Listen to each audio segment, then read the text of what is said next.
안녕하세요. 경제학장 박사입니다. 여러분, 혹시 아침에 마시는 커피나 지금 손에 들고 있는 스마트폰, 이게 다 어떻게 국경을 넘어서 우리 손에 들어오게 되는 걸까요? 그 비밀의 열쇠가 바로 오늘 우리가 함께 파헤쳐볼 지역 경제 통합에 숨어 있습니다. 김인중 교수님 교재를 바탕으로 아주 쉽고 명쾌하게 한번 알아보시죠. 국제경제학, 이름만 들어도 머리가 지끈지끈하다 이런 분들 많으시죠? 걱정 딱 붙들어 매세요. 오늘 이 시간이 끝나면요, 여러분은 세상을 보는 아주 강력하고 새로운 렌즈를 하나 갖게 될 겁니다. 저만 믿고 한번 따라와 보세요. 네, 아주 좋은 질문이에요. 우리가 공부할 때 항상 숲을 먼저 봐야 나무가 잘 보이잖아요? 국제경제학이라는 큰 숲은요, 상품의 흐름을 다루는 국제무역론과 돈의 흐름을 쫓는 국제금융론이라는 두 개의 큰 나무로 나뉘어져 있어요. 오늘 우리가 탐험할 이 지역경제 통합은 바로 국제무역론의 가장 중심부이자 가장 역동적으로 변하고 있는 최전선이라고 할 수 있습니다. 그러니까 전 세계의 무역 질서가 어떻게 돌아가는지 알려면 이걸 꼭 알아야 한다는 거죠. 자, 지금 세상을 움직이는 두 개의 거대한 흐름이 있습니다. 바로 글로벌리즘과 지역주의예요. 글로벌리즘은 WTO를 중심으로 우리 전 세계가 다 같이 장벽을 허물자 하는 거고요. 반면에 지역주의는 일단 우리끼리 먼저 친한 나라들끼리 뭉치자 하는 흐름이죠. 이 두 가지 힘이 서로 막 밀고 당기면서 지금의 세계 무역 지도를 그리고 있는 겁니다. 그럼 요즘 대세는 과연 어느 쪽일까요?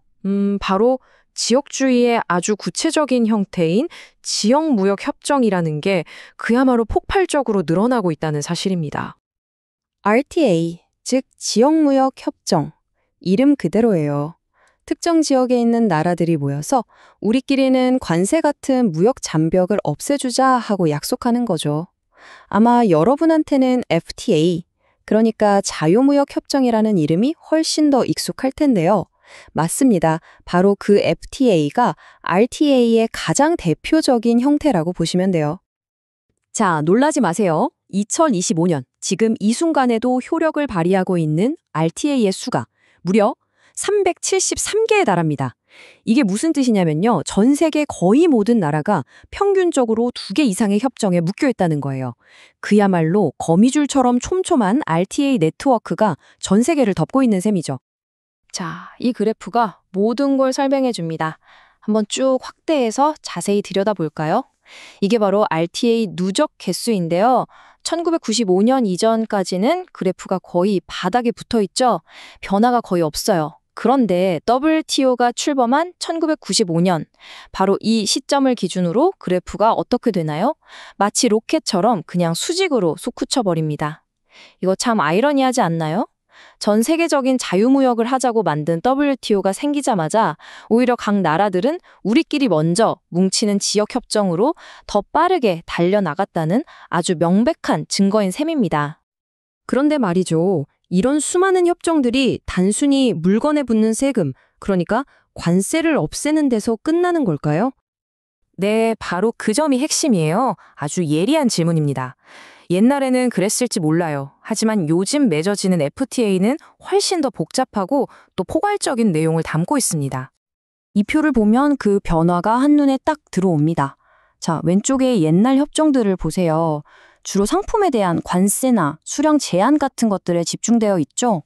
하지만 오른쪽에 최신 협정들을 한번 보세요. 상품은 기본이고요. 서비스, 투자, 지식재산권, 심지어는 환경이나 노동 문제까지. 그야말로 한 나라의 경제 시스템 전체를 다루고 있다고 해도 과언이 아니죠. 결국 현대의 FTA는 그냥 단순한 무역협정이 아니라는 겁니다. 회원국들끼리 경제 규칙을 하나로 통일하는, 경제동맹에 가깝게 진화하고 있는 거죠. 그러니까 관세 철폐는 이제 FTA라는 거대한 선물 상자에 그냥 예쁜 포장지에 불과하다. 이 점을 꼭 기억해야 합니다. 그럼 지금부터 저랑 같이 세계 지도 위를 날아다니면서 대표적인 경제 블록들이 뭐가 있는지 짧은 월드 투어를 한번 떠나보겠습니다.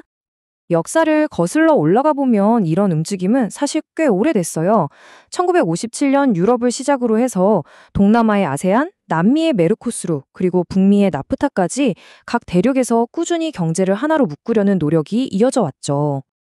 그중에서도 현존하는 가장 강력하고 가장 깊이 통합된 경제 블록은 단연 유럽연합, 바로 EU입니다. 이들은 국경 없는 단일 시장을 만들었고 심지어 유로라는 공동화폐까지 쓰잖아요. 말 그대로 경제 통합의 끝판왕이라고 할 수 있죠. 이번엔 아메리카 대륙으로 한번 가볼까요? 미국, 캐나다, 멕시코 이 세 나라를 꽁꽁 묶는 거대한 경제권, 나프타도 빼놓을 수 없죠. 최근에는 USMCA라는 새로운 이름으로 업그레이드 되긴 했지만 여전히 세계 경제에 아주 강력한 한 축을 담당하고 있습니다. 자, 그럼 이제 시선을 우리 대한민국으로 한번 돌려보죠. 교수님, 이 거대한 흐름 속에서 우리나라는 대체 뭘 하고 있나요? 네, 아주 중요한 질문이 나왔네요. 바로 이 표가 대한민국의 성적표라고 할 수 있습니다. 한번 크게 볼까요? 칠레를 시작으로 해서 미국, EU, 중국 같은 세계 주요 경제권하고는 이미 촘촘한 FTA 네트워크를 다 구축해놨습니다. 사실 수출로 먹고 사는 우리나라에게 FTA는 선택이 아니라 생존 전략 그 자체입니다. 안정적인 해외 시장을 확보하는 가장 확실한 방법이니까요. 여기서 한 가지 흥미로운 점은요. 우리나라가 상대국에 따라서 맞춤 정장처럼 조금씩 다른 이름의 협정을 맺는다는 거예요. 기본형인 FTA 말고도 경제 영역을 좀 더 강조하는 CEPA, 더 넓고 포괄적인 관계를 뜻하는 EPA처럼 말이죠. 이게 바로 우리나라의 통상 외교가 얼마나 정교하게 이루어지고 있는지를 보여주는 대목입니다. 자, 오늘 저와 함께 지역경제 통합의 현황에 대해서 쭉 한번 훑어봤습니다. 어떠셨나요? 이제 슬슬 마무리를 해볼 시간입니다. 제가 입버릇처럼 강조하는 말이죠. 국제경제학은 그냥 책상에 앉아서 공부하는 딱딱한 학문이 절대 아닙니다. 여러분이 오늘 본 그래프 하나, 협정 하나가 바로 우리가 매일 보는 뉴스, 우리가 쓰는 물건의 가격, 그리고 대한민국의 미래 전략을 결정하는 세상의 작동 원리, 그 자체입니다. 물론 이 길이 쉽지만은 않을 겁니다. 하지만 오늘처럼 이렇게 한 걸음씩 같이 나아가다 보면요. 어느새 복잡하게만 보였던 뉴스를 꿰뚫어보고 세상의 흐름을 읽는 힘을 갖게 된 자기 자신을 발견하게 될 거예요. 그러니까 절대 포기하지 마세요. 마지막으로 질문 하나를 던지면서 오늘 이 시간 마치겠습니다. 이렇게 우리끼리 잘해보자 하는 지역주의의 확산, 물론 장벽 안에 있는 나라들한테는 이익이겠죠. 하지만 전 세계 경제 전체로 봤을 때 과연 이게 도움이 되는 방향일까요? 아니면 또 다른 분열과 갈등을 낳는 독이 될까요? 이 질문에 대한 답은 다음 시간에 함께 고민해 보도록 하죠.